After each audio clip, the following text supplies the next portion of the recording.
আসসালামু আলাইকুম এভরিওয়ান, ভাই বোনেরা। এই যে আজকে আমি এই যে এখানে কটা কচুর পাতা, আমার এক আটি কচু শাক আনছিলাম। ও শাকটি একটু বড় ছিল, সে আটি থেকে অর্ধেক খাওয়া হয়ে গেছে, আর অর্ধেকটা আটি ছিল। ভাবলাম এই পাতাগুলি কি করব।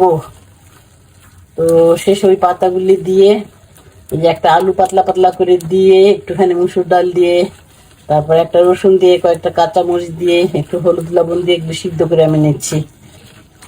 তো যাই হোক, যে কথাটা আপনাদেরকে বলি, কচু শাকটা যখন দেখলাম যে হাঁপাটি কচু শাক আছে, তাহলে কি করবো, ফেলে দিব না কি করব। আবার দেখি না শাকটুকু ভালো আছে, তো মন আর চাইলো না। আবার সেই সঙ্গে আমার মায়ের কথা মনে পড়লো।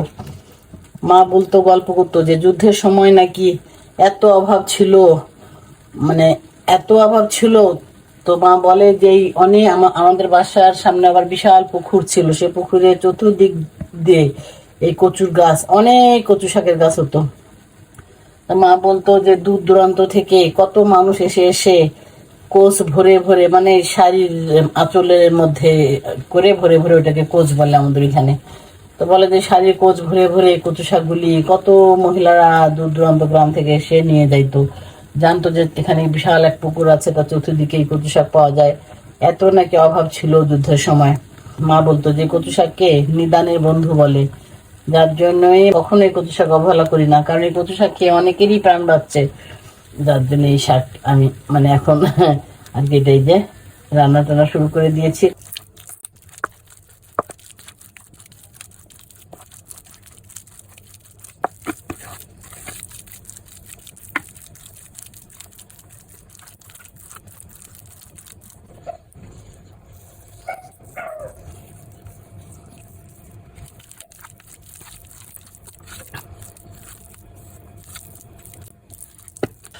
ভাই বোনরা, এই যে আমার কচু পাতা ভর্তাটি কমপ্লিট হয়ে গেছে।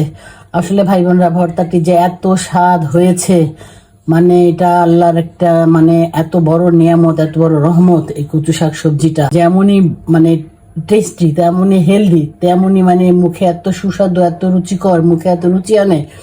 তো ঠিক আছে ভাই বোনরা, আপনারা এভাবে বানিয়ে খাবেন।